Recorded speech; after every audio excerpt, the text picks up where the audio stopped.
ശൈത്താൻ പല കോലവും കിട്ടും. ഷെയ്ഖിന്റെ കോലം കിട്ടും, നബിമാരുടെ കോലം, അമ്പിയാക്കളുടെ കോലം കെട്ടാൻ ശൈത്താന് പ്രയാസമാണ്.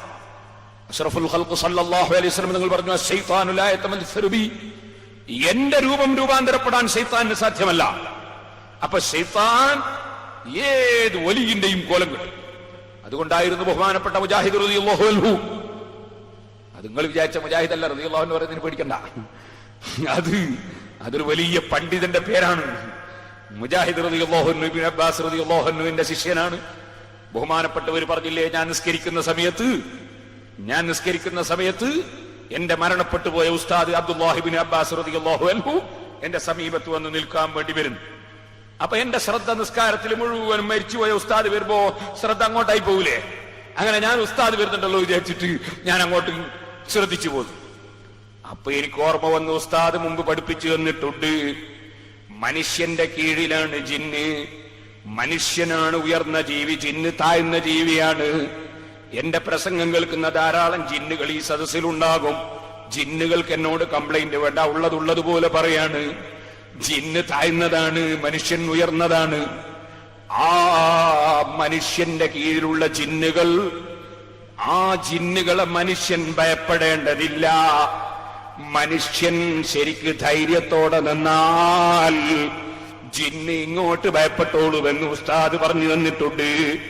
നിസ്കരിക്കാൻ നോക്കുന്ന സമയത്ത് ഉസ്താദിന്റെ കോലത്തിൽ വന്ന് നിൽക്കുന്നത് ജിന്നാകുമെന്ന് ഞാൻ ഉറപ്പിച്ചു.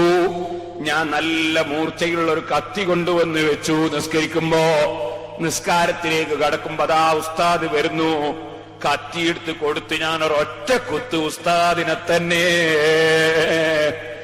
ഏത് ഉസ്താദിന്റെ കോലത്തിൽ വരികയാണ്. സുബ്ഹാനല്ലാഹ്, കൊടുത്തൊരൊറ്റ കുത്ത് കിട്ടിയപ്പോ ശൈത്താൻ, ഉസ്താദിന്റെ കോലത്തിലുള്ള ശൈത്താൻ ഒരൊറ്റ ഓട്ടം ഓടിയതാണ്. പിന്നെ ഉസ്താദിനെ കണ്ടിട്ടില്ല. ഇമാം ശിബിലി റഹ്മത്തുള്ളാഹി അലൈഹി അഹ്കാമുൽ മർജാൻ ഫി അഹ്കാമിൽ ജാൻ എന്ന കിതാബിൽ ഈ വിഷയം പറഞ്ഞിട്ടുണ്ട്. സഹോദരന്മാരെ, ഞാൻ പറഞ്ഞു വന്നത്, അപ്പൊ ശൈത്താൻ മനുഷ്യരിൽ പ്രവർത്തിക്കും, മനുഷ്യന്റെ സമീപത്ത് വന്ന് പലതും ചെയ്യും. ചിലപ്പോ ഉണർവിൽ തന്നെയും ശൈത്താൻ പല കോലത്തിലും വരും. ഏത് കോലവും രൂപാന്തരപ്പെടാൻ കഴിയുന്ന ജീവിയാണ് ജിന്ന്. അതേ സമയത്ത് മലക്കുകൾ പല കോലത്തിലും വരാമെങ്കിലും പന്നിയുടെയും നായയുടെയും രൂപത്തിൽ മലക്കുകൾ വരികയില്ല. ജിന്ന് ഏത് കോലത്തിലും വന്നേക്കും. ഇരിക്കട്ടെ, അപ്പൊ ഈ ജിന്നുകൾ മനുഷ്യൻ ഉറങ്ങുന്ന സമയത്ത് കൂടുതൽ പ്രവർത്തിക്കും. അതിനാൽ ഉറക്കിൽ ചിലപ്പോ ഭാര്യന്റെ രൂപത്തിൽ ശൈത്താൻ വരുന്നു, ചിലപ്പോ ഉമ്മന്റെ രൂപത്തിൽ വരുന്നു, ചിലപ്പോ പിഴച്ചുപോയ ശൈഖിന്റെ കോലത്തിൽ വലിയ ശൈഖായിട്ട് വരുന്നു. ചിലപ്പോൾ ശറഇനെതിരായ കാര്യത്തിൽ നീ പൂണ്ട് പിടിക്കുകയും നീ അല്ലാഹുവിന്റെ അലിമീങ്ങളെ കുറ്റം പറയുകയും തങ്ങന്മാരെ നിസാരപ്പെടുത്തുകയും അല്ലാഹു ബഹുമാനിച്ചതിനെ നിസാരപ്പെടുത്തുകയും ഒക്കെ ചെയ്താൽ ചിലപ്പോ നിന്നെ ശൈത്താൻ പറ്റിക്കാൻ വേണ്ടി നിന്റെ സ്വന്തം ഉസ്താദിന്റെ കോലത്തിലും വന്നുകൂടുന്നില്ല, ഉസ്താദിന്റെ കോലത്തിലും വന്നുകൂടുന്നില്ല. നീ മനസ്സിലാക്കണം, ശൈത്താൻ പല കോലത്തിലും വരും. അതുകൊണ്ടാണ് പണ്ഡിതന്മാര് രേഖപ്പെടുത്തി വെച്ചത്, അല്ലാഹുവിന്റെ ദീനിന്റെ ഇൽമ് അത് ഖുർആനിലുള്ളതാണ്, ഹദീസിൽ ഉള്ളതാണ്.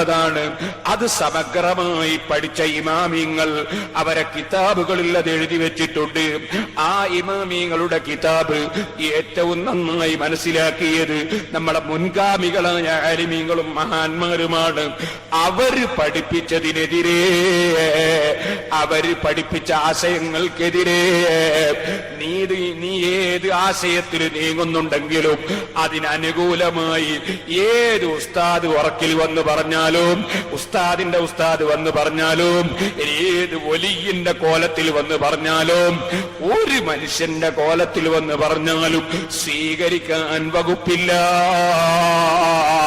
കാരണം അല്ലാഹുവിന്റെ റസൂല് പഠിപ്പിച്ചത് എന്താണെന്ന് ഹദീസിന്റെ ഗ്രന്ഥങ്ങളിലുണ്ട്, പരിശുദ്ധ ഖുർആനിലുണ്ട്, ഇമാമിങ്ങളെ കിതാബുകളിലുണ്ട്.